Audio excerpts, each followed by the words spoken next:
Good morning and welcome to our show, the TVC Breakfast. My name is Shettima. Edu. Good morning, Nigeria, and welcome to greatness. This is how we wake you up every morning. We make sure that you're well updated. I am Ria Abdul. Indeed, Nigeria, it is time for breakfast, and I'm so pleased that you're choosing to spend your morning here with us on the TVC Breakfast Show. You're very welcome. My name is Olamide Odekunle. An amazing time we will have here by giving you all the information you deserve to know. I'm Ibrahim Shita. Thank you so much for joining us. Good morning, guys. Morning. Good to see you. Good to see you. Good morning, everybody. You know, it's just beautiful that we wake up every morning. We're here to make sure that Nigerians are informed and people are actually loving it. And they can't wait to get informed. That's the reward, that they cannot wait to see us every morning. It's just so beautiful. How does that make you feel? When you're giving out something and somebody appreciates it, it gives you a good feeling. And that's why this morning I said, welcome to greatness, because we only do great things on this show. Absolutely. Well, good morning once again, Nigeria. It's always our pleasure to have you join us on the show every morning. Now, today there's a lot to talk about on the show. You know how we do it. At some point, Ibrahim will take us through the headlines of the newspaper. We get to discuss it on this table. Then we have an interview where we talk about something very important. We talk about relations between Nigeria and Barbados. Also, we'll go to FCT, where we have crucial matters arising, and we get to talk about it. And we come back to Lagos, where the beautiful Olamide will take us through everything happening in the world of social media and all over the world as well, with Trending Now. Well, it's going to be a fantastic one, so please grab your cup of coffee and let's have a great show.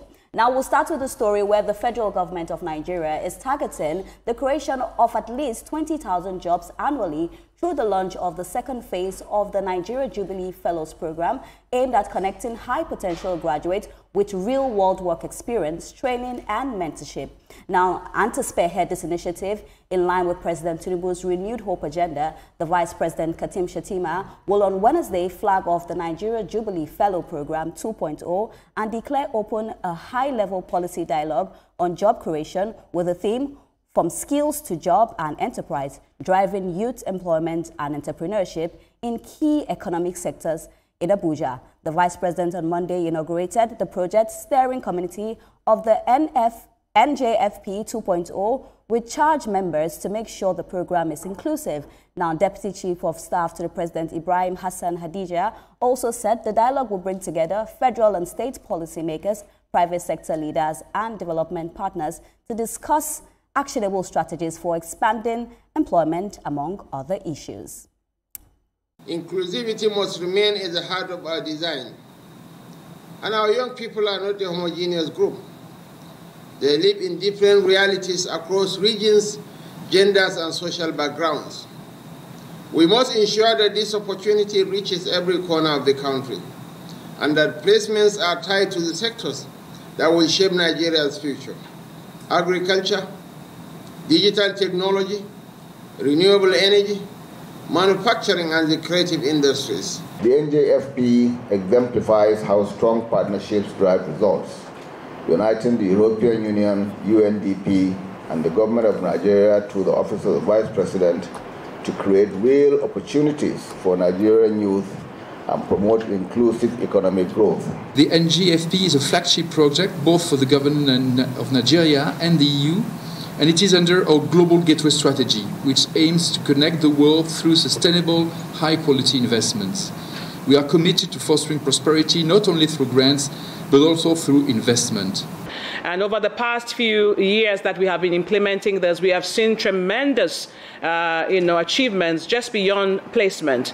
We have seen transformation in the lives of young people who have become breadwinners for their families.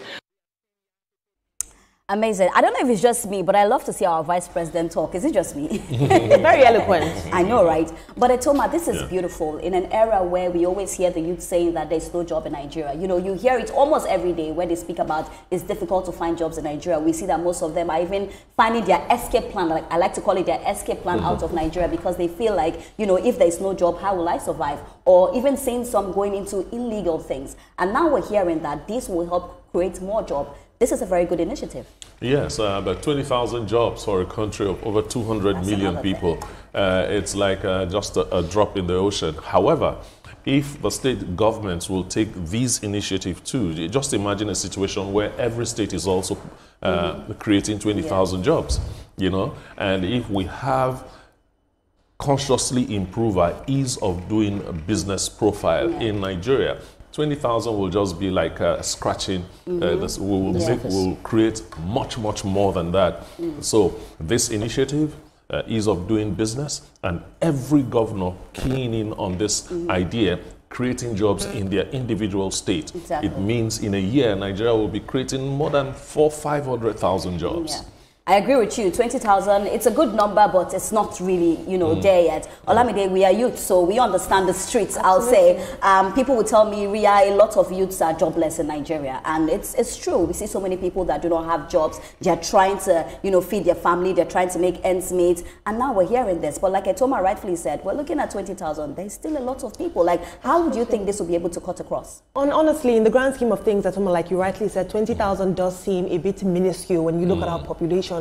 However, the question we should be asking is, how is that 20,000 going to be implemented? What I particularly enjoy about this initiative is the fact that it's not just creating jobs, it is bridging skills to industry. It is creating a structured talent market. It is giving these students a chance to go from just being a student to entering the workforce with the backing of the government. The question now will be implementation, like we always talk about. How can we make sure that rural communities, underserved students, and not just elite graduates get access to this program, not just urban centers and federal schools, every single student across board? That will be the question. But I think it's a wonderful initiative. I mean, a lot of students do struggle with going from just being a student to entering the workforce and entering the talent market. I think this is a great initiative, and this is what the Renewed Hope Agenda promised us. Exactly, and we're happy that we're seeing it. But Ibrahim, I like to be very realistic in everything I say. As Ria that I am, I'm always realistic. Oh, I like that line.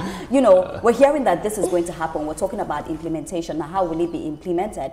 Because a lot of Nigerians youths have also lost faith because they feel like it's man who know man. Before you get a job, you have to know somebody to get a job. That has been the norm. So if you don't know anybody, you remain at home for a very long time. How do you think this will be able to change that mindset and, incorporate people, not who knows somebody, but let everybody get a fair chance to get a job? Of course, when you wake up in the morning and then you're getting to see that I have a place to go to, not just as a trainee, but you also be getting jobs. One thing that I found very significant about this is the fact that there will be networking. Apart from training, apart from earning 150,000 naira monthly, you'll also be networking, meeting people, so much so that you can connect later in the future, giving yourself jobs and all of that. So this is done in collaboration with the UNDP and then the European Union. As we can see, it is NJFP rather, Nigeria Jubilee Fellow Programme, which is a 2.0. So the 1.0 had 14,000 youth on board. So 2.0. So it means that they are building on the success